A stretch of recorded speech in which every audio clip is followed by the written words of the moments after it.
Assalamualaikum warahmatullahi wabarakatuh. Balik lagi sama gua Adi dan temen gua Alvin. Kenapa harus kayak gitu sih? Salah lagi gua kan.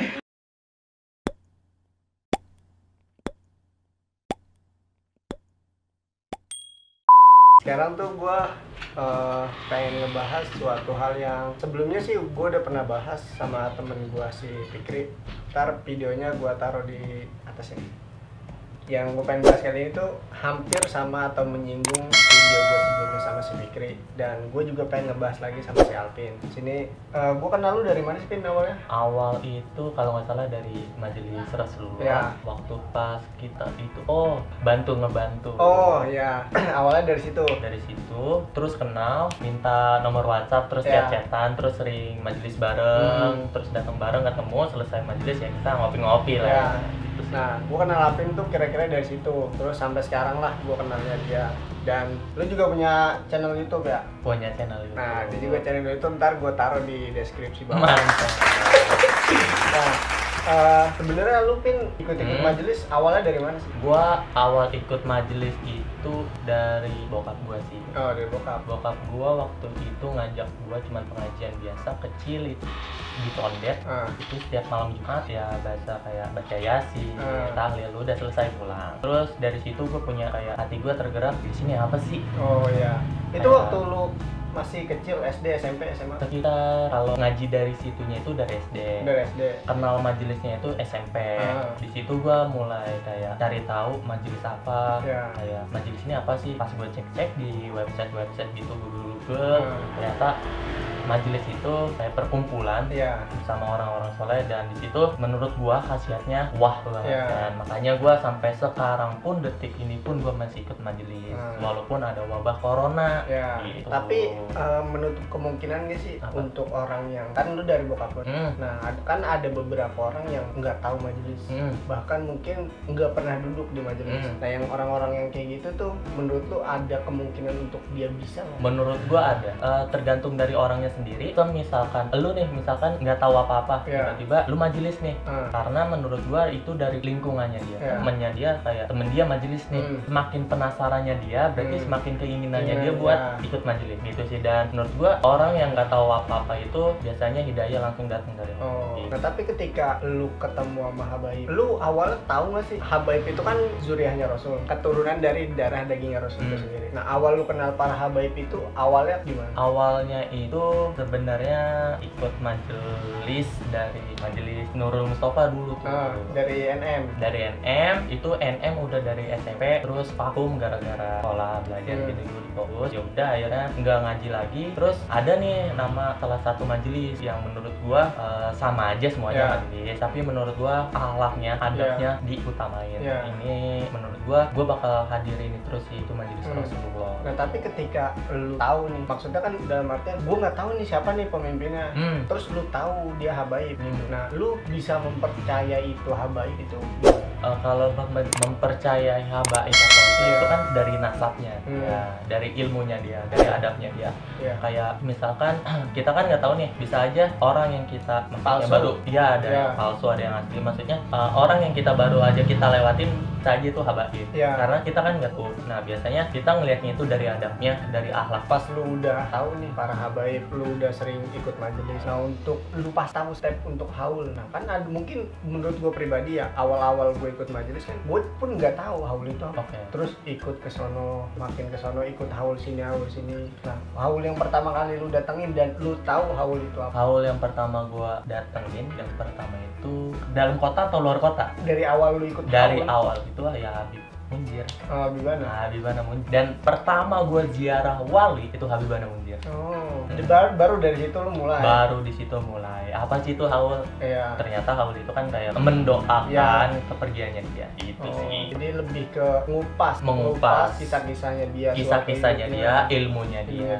Dari awal, dari masih hidupnya dia gitu. Betul. Nah, terus pas lu pernah nggak sih ada satu titik lu tuh doa ziarah sama wali terus dapat keberkahan dari situ, terus lu paham dan lu mengerti betul tentang oh iya kayaknya emang ini nih yang didapetin ketika orang ziarah sama wali? Sebenarnya kalau ziarah itu tujuannya itu untuk mendoakan, bukan meminta sesuatu pada wali tersebut. Iya. Kita di situ cuma hanya mendoakan, bukan meminta sesuatu. Mengenai keberkahan atau enggak, keberkahan itu biasanya didapetin setelah lu sendiri berziarah dari tempat tersebut tanpa lu meminta doa kepada bahasanya wali tersebut. Biasanya gitu keberkahan. Bisa aja kalau lu minta sesuatu kepada satu makom, itu bisa mendapatkan nanti mudorotnya. Bisanya gitu. Jadi misalkan nih lu ziarah sama wali atau ziarah ke makam wali, bukan berarti balik lagi yang pernah gua singgung di video gua sebelumnya tuh, lu bukan berdoa sama di kuburan itu, tapi lu doa lewat perantara si makom ini, lewat para wali Allah ini. Itu baru biar sampainya ke Allah. Kalau lu masih belum jelas, pernah gue singgung kok di video gue sebelumnya, makanya lihat di deskripsi bawah, nanti gue taruh, atau lu lihat di pojok kiri atas gitu. Nah, terus lu ngejalanin sampai sekarang. Terus buat ngelihat anak-anak muda nih yang sekarang kayak hijrah, nah buat yang mungkin baru kenal yang namanya majelis, terus dia ngafir-ngafirin orang, terus dia ngejudge orang yang ini salah, ini bener, ini salah, ini bener. Nah menurut lo kayak gimana ngeliatnya orang-orang yang kalau dari situ, kalau dari gue pribadi sendiri, gue nggak berani kayak ngenasehatin dia, karena apa yang dia omongin itu termasuk kayak, misalkan menurut gue orang yang kayak menuduh-nuduh kafir itu belum tentu selama hidupnya dia yang mengatain kafir itu baik. Kalau dari gue sendiri, gue diem. Lu dikafirin, gue diem. Example, gue orang yang baru belajar, terus gue ketemu lu, Pin ini salah, ini haram, ini gak boleh. Tapi kalau menurut gue itu salah, ya salah. Itu. Kalau itu menurut gue bener, ya gue berani ngeluarin. Jadi misalkan pun ada orang yang tahu-tahu datang ke lu, bang ini salah, ini nggak ada di ajarannya Nabi, ini kayak banyak beberapa kasus pun yang baru-baru ini mungkin sholat Jumat di masjid atau enggak. Nah kan yang kayak gitu, ayo menurut sebenarnya tergantung dari kitanya. Kalau gue sendiri, sholat Jumat itu menurut gua itu wajib, walaupun itu ada wabah, kalau ada penyakit itu tetap dikerjakan, karena sholat Jumat itu adalah kewajiban. Gitu. Tapi kan dari fatwa MUI sendiri, dari pemerintah kita kan udah nganjurin untuk kalau bisa yang gak usah sholat jamaah dulu gitu kan. Di beberapa provinsi mungkin ada juga gubernurnya atau kepala daerahnya itu tersebut ngeluarin fatwa untuk tidak sholat jamaah. Nah kayak gitu. Biasanya kalau kayak gitu balik ke dirinya sendiri, masing-masing ya. Kayak fatwa MUI ini baru kemarin sholat Jumat ditiadakan. Menurut fatwa MUI, menurut dia itu mungkin mudorotnya itu nanti bakal lebih banyak kayak kena coronanya, penyebaran virusnya. Sehingga banyak orang yang mengikuti fatwa MUI, sedangkan orang yang mengikuti sholat Jumat itu mengikuti akidahnya dia. Gitu. Lebih ke situ. Daripada pemerintahan. Betul.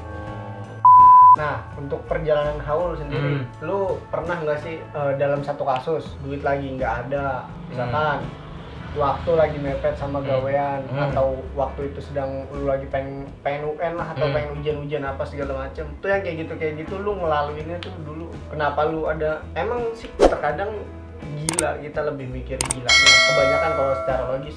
Untuk ngadirin haul kayak gitu, duit nggak ada, waktu nggak ada, bahkan diancam untuk lu bakalan keluar kerja. Nah, itu banyak yang kayak gitu. Tapi lu kenapa kekeh tetap ikut haul di luar kota kayak gitu? Karena gue mengambil keberkahannya dia.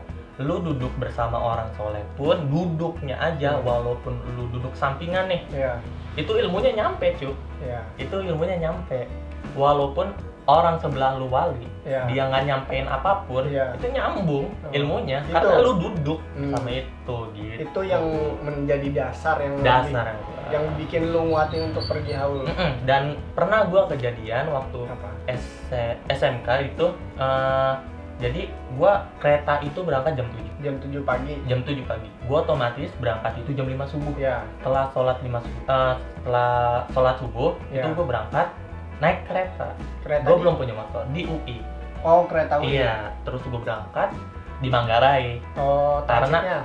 Karena pertama itu ada di berangkatnya itu ada di Pasar Senen. Gue berhenti di Manggarai. Iya. Ada delay Kereta di Manggarai buat menuju ke Senen. Iya, I see.